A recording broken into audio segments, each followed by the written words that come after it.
Film Philippines से शुरू होती है, जहां हम देखते हैं कि पूरे शहर में ज़ॉम्बी वायरस फैल चुका है। हर कोई इसकी चपेट में आ गया है। लोग एक दूसरे को काट रहे हैं और यह वायरस तेजी से बढ़ रहा है। इसी शहर में रहने वाले फ्रांसिस और उसका परिवार, जिसमें उसकी पत्नी और 2 बच्चे शामिल हैं, खुशकिस्मती से अब तक वायरस से बचा हुआ है।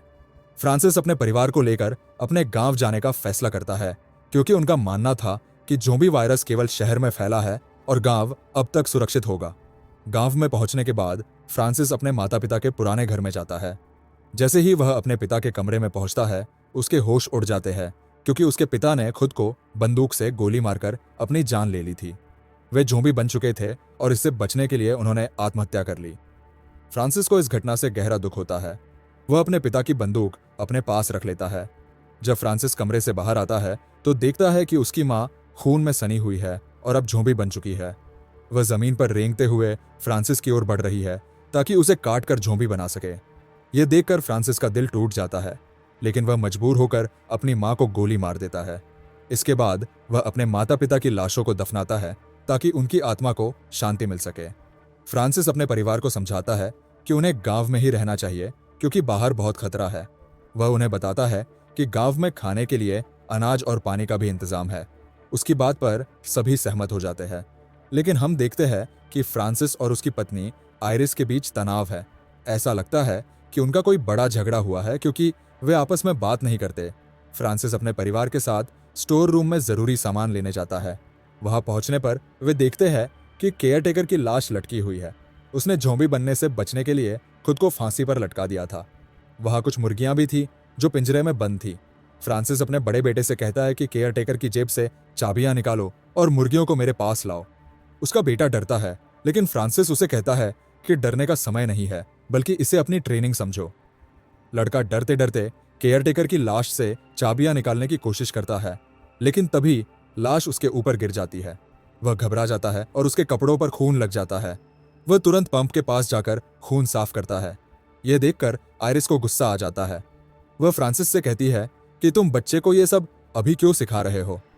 फ्रांसिस जवाब देता है कि अगर जिंदा रहना है तो यह सब सीखना पड़ेगा।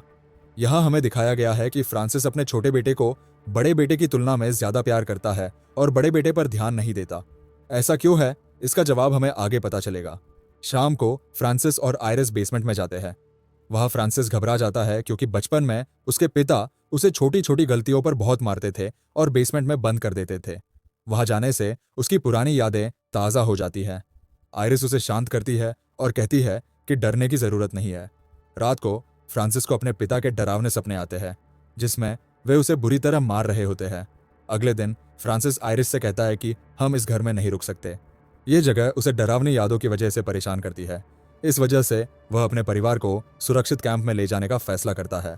अगले ही दिन वे लोग सेफ कैंप के लिए निकल पड़ते हैं, लेकिन कुछ दूरी तय करने के बाद उन्हें सामने बैरिकेड लगा हुआ दिखता है और उसके पास कई खराब गाड़ियां खड़ी होती है। बैरिकेड रास्ता रोकने के लिए लगाया गया था।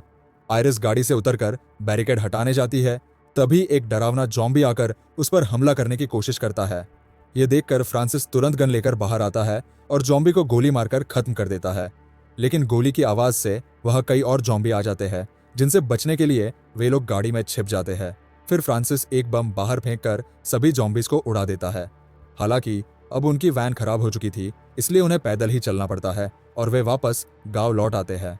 अगले दिन सुबह फ्रांसिस अपनी खराब वैन को ठीक कर लेता है, लेकिन इस बारे में वह अपने परिवार को नहीं बताता, क्योंकि उसने मन बना लिया था कि वे लोग गांव में ही रहेंगे।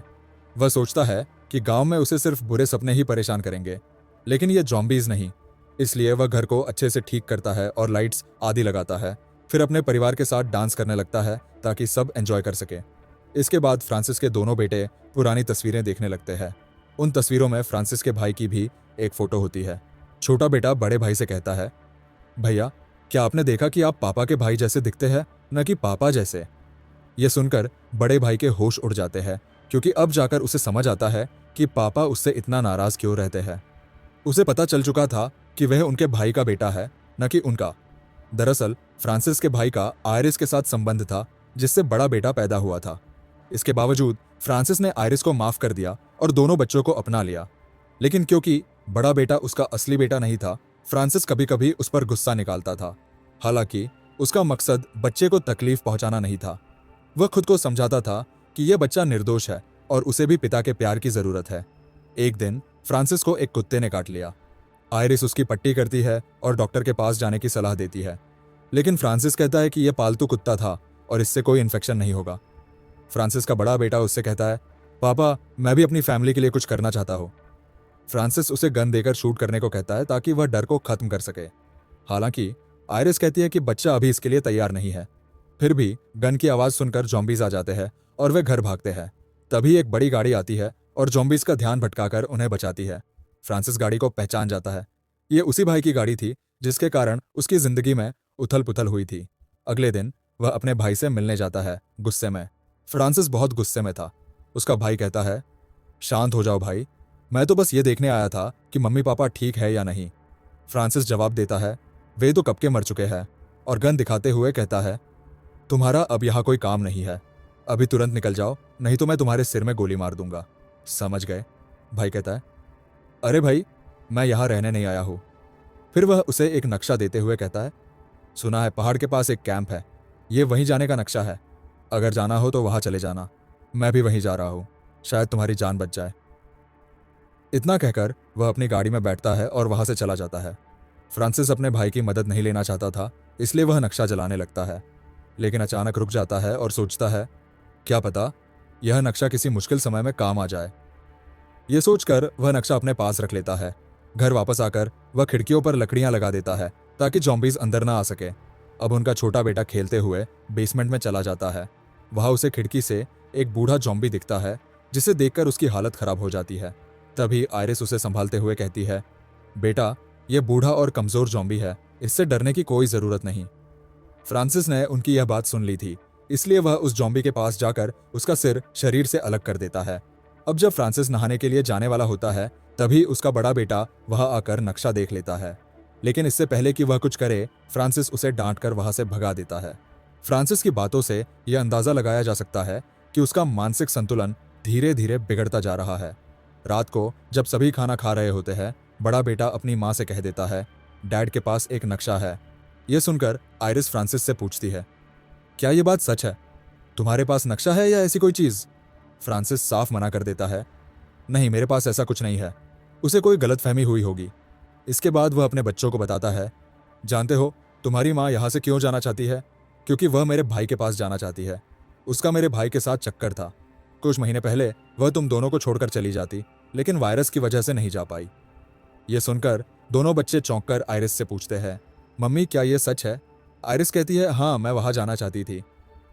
फ्रांसिस वह नक्शा निकालकर सबके सामने जला देता है और गुस्से में चिल्लाता है, कोई कहीं नहीं जाएगा, सब यही रहेंगे, यही मेरा आखिरी फैसला है। आयरिस उसे रोकने की कोशिश करती है, लेकिन वह रुकता नहीं। फिर वह लकड़ियों से मुख्य दरवाजा भी बंद कर देता है ताकि कोई बाहर ना जा सके। फ्रांसिस बहाना बनाता है, बाहर ज़ॉम्बी घूम रहे हैं, इसलिए दरवाजा बंद करना जरूरी है ताकि वे अंदर ना आ जाएं। बड़ा बेटा कहता है, पापा आप झूठ बोल रहे हैं, बाहर कोई ज़ॉम्बी नहीं है, आप हमें यहाँ कैद करके रखना चाहते हैं। यह सुनकर फ्रांसिस का गुस्सा बढ़ जाता है और वह अपने बड़े बेटे को थप्पड़ मारकर कहता है, तेरी हिम्मत कैसे हुई मुझसे इस तरह बात करने की? तू मेरी औलाद नहीं है, इसलिए चुप रह और बीच में मत बोल। तभी दरवाजे पर एक घायल सैनिक दस्तक देता है, उसे मदद की जरूरत होती है। फ्रांसिस कहता है, यहां से चले जाओ, हम तुम्हें अंदर नहीं आने देंगे। सैनिक वायरस का शिकार नहीं था, इसलिए बड़ा बेटा जबरदस्ती दरवाजा खोलकर उसे अंदर ले आता है। सैनिक बताता है, मैं पहाड़ के पास बने कैंप में रहता था, लेकिन आज वहां जॉम्बीज ने हमला कर दिया और कैंप तबाह हो गया। तभी एक आदमी वहां गाड़ी लेकर आया और मुझे उन जॉम्बीज से बचाया। उसने मुझे इस घर का पता दिया और कहा कि यहाँ चले जाओ, ये मेरे भाई का घर है, तुम वहां आराम से रह सकते हो। वह बहुत भला इंसान था। फिर सैनिक कहता है, अब पता नहीं वह जिंदा भी होगा या नहीं, क्योंकि मैं तो बचकर निकल गया, लेकिन जॉम्बीज ने उसे चारों तरफ से घेर लिया था। यह सुनकर आयरिस दुखी हो जाती है, यह सोचकर कि वह अब शायद नहीं बचा। फिर वह सैनिक को घर में रहने की इजाजत दे देती है।